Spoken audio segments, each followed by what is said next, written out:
And this week we're getting ready for Valentine's Day with a series we're calling Love Bites with Scripps News food and wellness contributor Jessica DeLuise, who's also known as the Wellness Kitchenista.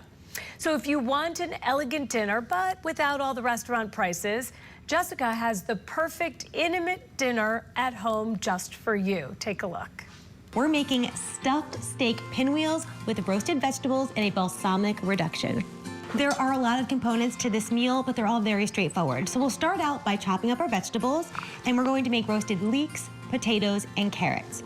So a leek has a really subtle onion flavor, and you're using from right where it starts to turn green all the way up to where it gets a little bit more leafy and fibrous. So we'll cut up that area. Now carrots. Of course, you could use pre-chopped or baby carrots to save time. I'm going to opt for these golden potatoes. They have a little bit less starch and a more creamy, buttery texture.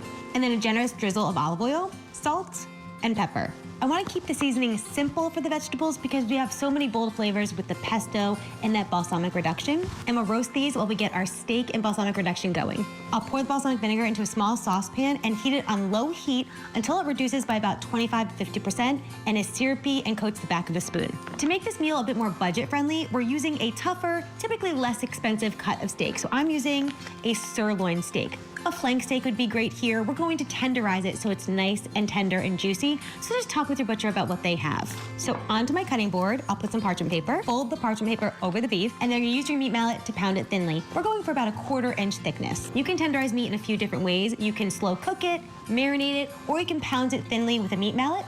And there we go, our beef is pounded thinly. So now we're gonna turn the sirloin steak into stuffed pinwheels. We'll place this piece of meat right on top.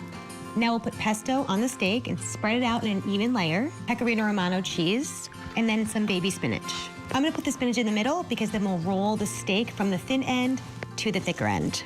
I'm gonna salt and pepper the outside of the meat and get that into a pan with a little cooking oil to sear it on all sides. Once you sear your beef on all sides, pop it into the oven with the roasted veggies to finish cooking through.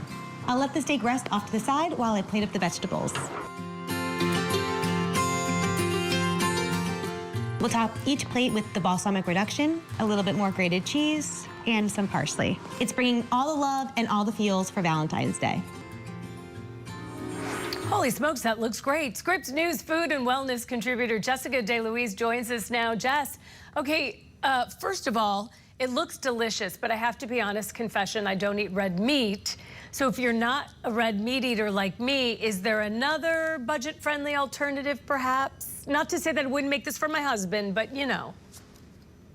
I get it, and good morning, Holly. Absolutely, or maybe you don't eat red meat as often and you wanna make this throughout the week for your family. So a few options here with this recipe, and we spoke about in our cupcake segment, baking is really a science. Cooking is where you get a little bit more creative. So you could absolutely swap in chicken breast or boneless thighs to this recipe, pound that thinly and then stuff it the exact same way.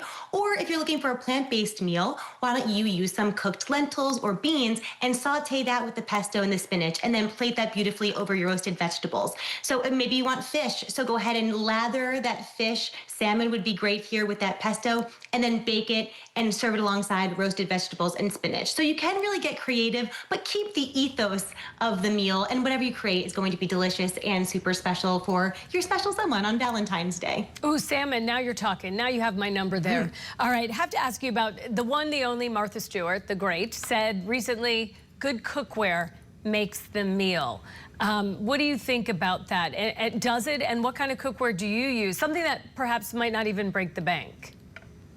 Yes, I think yes, absolutely. The correct tools in the kitchen can not only help you prepare your meals efficiently, but can also contribute to food safety, and you want to get the correct cookware for the technique or that taste that you're going for. I am partial to, I love stainless steel. You saw me sear that meat. I had a titanium stainless steel pan from Our Place, which is a great tool. But you know, things like having a cooking thermometer in the kitchen, something that if you're a novice cook, you want to make sure that you're getting the proper temperature. So it will make your time in the kitchen really, really efficient.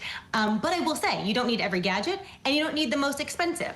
So contribute to your collection slowly. Get those tools that are versatile. If you look at my segments, I use the same tools over and over again because they're really high quality, they're versatile, and they work for me. So I think, contribute to your kitchen slowly. Get those quality pieces that really make the job a lot easier for yourself. That makes a lot of sense. All right, I'm looking at your background there, and you've got these beautiful plates and dishware and crystal. So, you're talking about a romantic date night here, right? So let's talk about the ambience. How do you make it really feel like Valentine's Day? Because, it's beautiful. I can give it to my husband. We have white plates, and he'll go, oh, this is great. But, how do you make it feel special without breaking the bank? And not to say that he wouldn't appreciate that amazing meal. Of course. 2 tips. I think first, think about the senses. So sight, sound, smell, right? Go back to those senses.